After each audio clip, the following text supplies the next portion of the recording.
In the hours before her scheduled execution, supporters of Kelly Gissendaner had prayed her life would be spared. And it was, at least temporarily, because of a problem with the drug which was to be used to kill her. The execution team performed the necessary checks. At that time, the drugs appeared cloudy. The Department of Corrections immediately consulted with the pharmacist, and in an abundance of caution, inmate Gissendaner's execution has been postponed. The 46-year-old prisoner would have been the first woman to be executed in Georgia for 70 years. She admits plotting with her lover to kill her husband. The boyfriend testified against her and escaped the death penalty in return for his evidence. But in the 17 years since, Kelly Gissendaner found religion and studied theology. She became a spiritual advisor and mentor to other prisoners, raising hopes she'd get a pardon.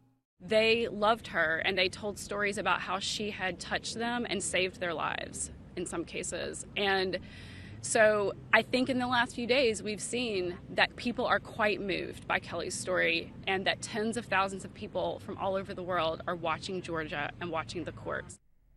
There's been a big fall in the number of executions in the United States because of controversy about the drugs now used in lethal injections. That's because pharmaceutical companies like Lundbeck, based in Denmark, objected to their drugs being misused. They manufactured pentobarbital to treat severe epilepsy and wrote to the US authorities to complain. We never heard back from them, so They just ignored you? They ignored us. We are a company conducting research to save people's lives with severe brain diseases. So this was, from our view, the complete opposite. So Lundbeck restricted the distribution, forcing American prisons to look for alternative drugs.